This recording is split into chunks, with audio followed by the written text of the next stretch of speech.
So it's been almost a year since I've sewn anything. And I started this account as a sewing account, go figure. But today we're gonna change that because I've got a lot of unfinished projects. I've got a lot of alterations. And before I start anything new, which is going to be a wedding dress, a wedding guest dress. I'm not getting married, not right now. But before we get started on one major project, I need to bust some of these babies out. So the one we're gonna work on today is V8888. I cut out this pattern 3 years ago, and it's been sitting in this little tote box. It is a little nightie. I think this is version E, if I'm not mistaken. We're gonna open this, open the pattern pieces, and figure out which pattern I was working on. I'm pretty sure it was E, but this should be a quick project. And the reason why I chose this particular project to finish, because I have several. I have a coat, I have a dress, I have pants, I have a corset. Too many. It's because the next project that I want to work on is a wedding guest dress. And it has the same kind of silky, slippery fabric. So I figured this one would be a good one to start practicing before I cut into that beautiful red satin. All right, let's see what we have here. This looks like scraps. Perfect. If I need to recut anything, we've got some scraps. No way. I've been searching for these forever. Oh, these, my brother gifted me these. Oh, they're beautiful. And this is to store your needles and pins if you want to. I do it for needles. Set these aside. I can't believe. Ooh, we got some more bobbins. This one doesn't go to my machine, but these two do. What else? What else? What else? I have no idea what this is. What is this? The scrap of something. I have no idea. Ooh. So this lace, this was a polyester lace that I had, and I couldn't find a pink lace to match this one that had that peachy kind of undertone. So I dyed this with a synthetic fabric dye. I think I used RIT and normally use RIT, so these would go together. But what is this? This looks like, yep, this looks like a panel of something. I see some notches over here. I think this might be another panel.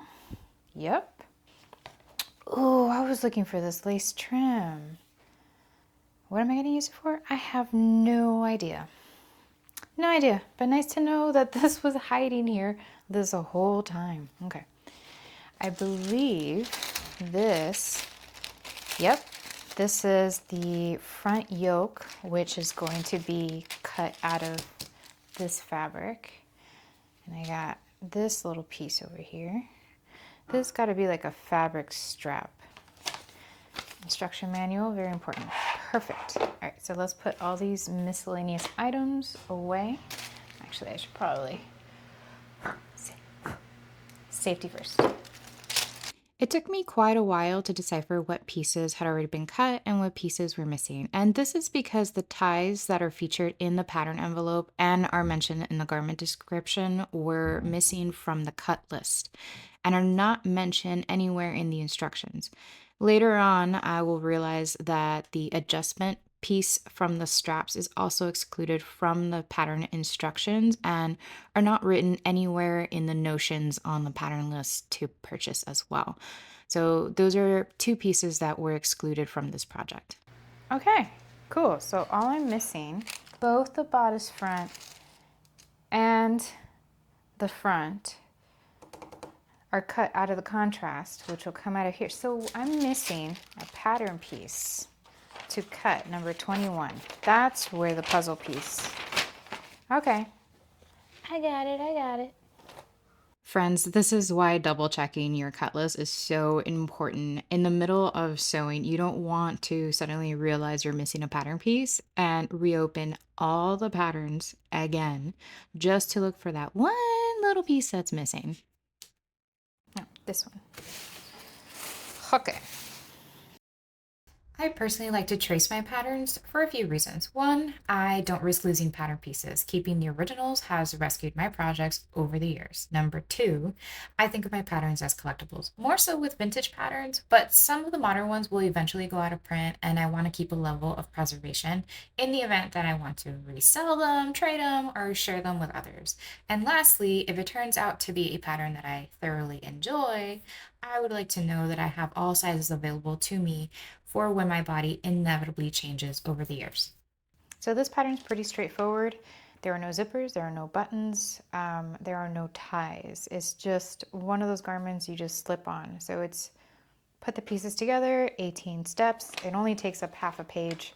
So theoretically, this is simple. What's difficult, or what's time consuming, I should say, is the appliques that you put onto the bodice. I'm not sure if I'm going to put appliques on this. I just want it to be a simple slip. And then the hemming at the bottom. With fabric this slippery, you really want to do this by hand. You can try doing it by machine, but chances are it's going to slip out if you're not used to using a hemming foot. I can try the hemming foot, but also I'm thinking about binding the seams inside. Actually, it suggests to do French seams now that I'm reading this, which is great because for fabric that's this delicate, you want to encase your seams. Here I'm cutting out the lace pieces that will be the contrast for the nightgown. You can speed up the process by layering the fabric and cutting two at a time, but in this case I wanted to ensure that I had a flower pattern featured in the center of each cut. Here you can see me using pinking shears to cut out the fabric, but it turned out to be unnecessary because the fabric was not prone to fraying.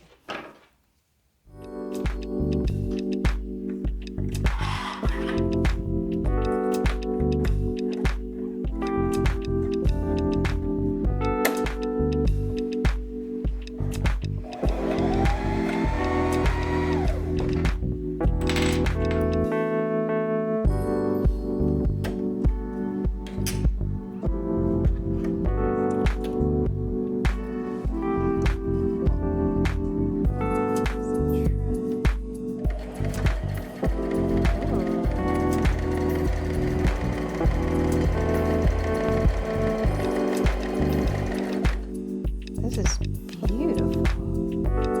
All right, we can do with this. I need to iron this out first. The tension is good, I think. Perfect.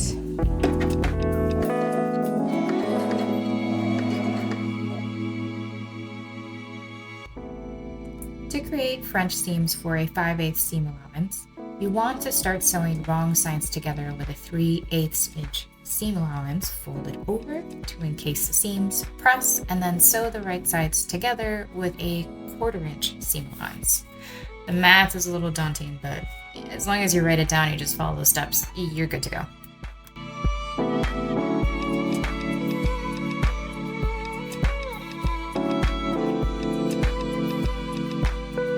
Early on in the process, the instructions have you do a bias binding on the edge of the lace. Now, they have you fold over the bias binding prior to sewing it on, so you sew it on with just one stitch. However, with slippery fabric like this, you kind of want to anchor it down first on one side and then fold it over and sew on top. That way, you don't have the fabric moving around so much. At least that is my preference.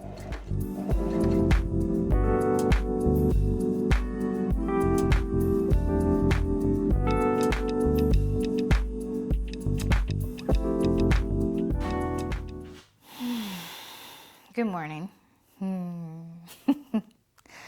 Every sewist will tell you that when you start getting tired, that's when you should stop because you start making mistakes. Last night, I was sewing the bodice part to the bottom of this and forgot that I was doing French seams. So I sewed right sides together and all of this gathering took so long that I decided I wasn't going to undo it and try to do it again. So I cut a piece of bias binding out of the remnants. I got a piece right there. And I just went ahead and binded the edge. It was fine. It was an extra 20 minutes, but I guarantee you it would have been twice as long if I ripped it up and did it all over again. So all that's left for this baby is the backside, which doesn't have any appliques, doesn't have any laces. It's just 2 panels. And the binding of the armholes. I think there's a binding to the back as well. I'm not sure.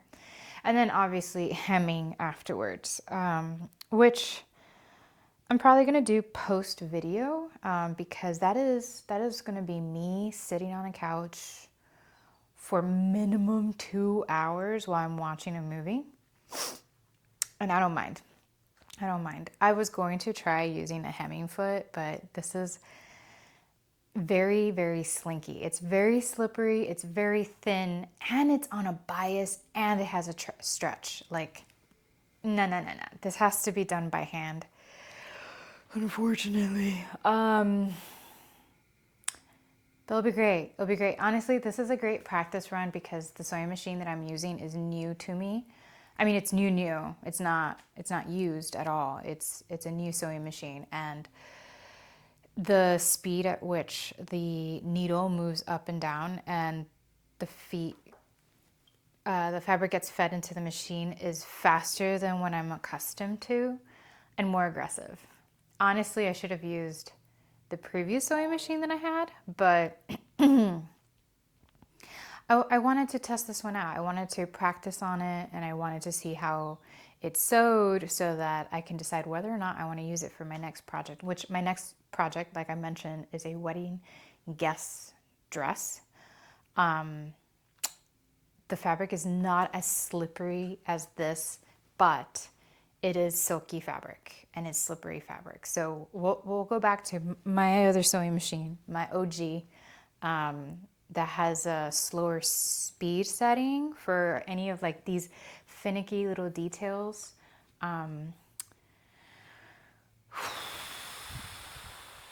Let's do this. Let's get this done. I forgot to mention, I did not wake up like this. This took an hour to look this cute. I wanted to test out a new method of curling my hair. Not new, it's just one I've been experimenting over time, and I wanted to really put in the effort to see if it's something that works for me. And if it does, I'll be showcasing a video, because God knows if anyone has the kind of hair that I have and lives in a humid environment like I do, if this works, you're welcome. Remember how I mentioned the importance of checking your cut list? This is a prime example. I forgot to trace the elastic guide, which does not indicate the width of elastic needed for the project. It's not mentioned on the pattern, it's not on the envelope, it's not on the instructions. I ended up using a 1/2 inch elastic. I would recommend going down to a 1/4 inch, and be sure to check the back pattern pieces. Perhaps the width of the elastic is mentioned there and the encasing markings are in there somewhere. I decided not to look for it because I just wanted to finish this project, but if it's mentioned there, also double check that there's enough fabric accounted for to encase the elastic, because my notches to match the back to the front were off by an entire inch.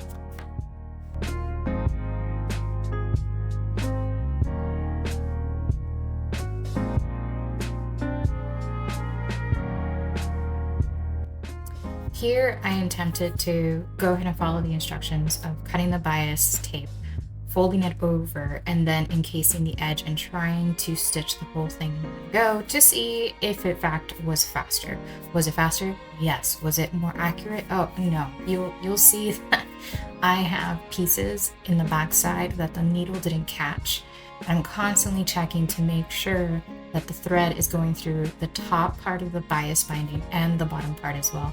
It missed a couple spots, not enough for me to be concerned about, but in the future, I'd rather just go the other route where I attach the bias binding to the piece first and then fold it. Ta-da! All right, here she is. To recap, the final thoughts on this pattern and this particular project is, one, this is more of an intermediate to advanced level, even though it's technically simple. I mentioned that there were only a few steps and you just really have to put it together. No zippers, no buttons, none of that. But it all depends on the type of fabric that you use. If it's really slippery fabric, you're gonna need a bit of experience. Like I mentioned previously in the video, it's been about a year since I've been sewing. Or should I say it's been a year since I sewed a garment together, and this was a tricky one, especially since I decided to do French seams. The instructions only really say to use French seams on some of the steps. I decided to do on all of them because this fabric is very delicate and it frays. Now, I would be very, very careful with just how much you deviate from the seam allowance. I deviated a little bit because I did cut a size larger than I would normally wear, and it still fit a little snug. So I would be very careful with just how much seam allowance you deviate from. Because it is slippery fabric, you're kind of bound to do that. Now, I do think this cut is very pretty. I do think this pattern is very pretty, but as previously mentioned, there's steps that are missing. There are pieces that are missing. I did not put adjustable straps onto this. I just made them to my size, but I mean, it worked out just fine. I think the lace still reads as white, even though it's a light pink, and it was a perfect match. Color contrast for this. I had originally thought like this would be a great little slip to wear whenever I'm doing get ready with me videos, but it's way too revealing for something like that. And even though I did do a dress purge video where I was in a nightgown for half of it, it actually was a very modest nightgown in comparison to this one, and it was very opaque. This one's pretty transparent, pretty translucent in the fabric, and I had to wear a slip underneath in order to showcase this particular dress. The other thing I want to point out is making sure that when you're cutting it out on a bias, it's cut really on a 45-degree angle, and you look at the thread to make sure that it is perfectly on a bias, because you start getting this kind of wiggly diagonal line. Basically, the dress likes to start shifting in one direction. It tends to happen with slip dresses and bias dresses, which is why you have to be very, very careful that when you cut it, it doesn't start turning on you. So I have this seam on the side kind of going this way, and I have the other one going the opposite direction. So the dress kind of wants to twist when you're wearing it and you're walking around. The sides start turning. See how like this line is not perfectly center? It's kind of like deviating to the side. It's center here, and then it kind of like moves to the side. So I think that's more of a user error than it is a pattern error. Well, that's it for this video. Thanks for watching. If you want to see more projects like this, please like and subscribe. Thanks for watching. Bye.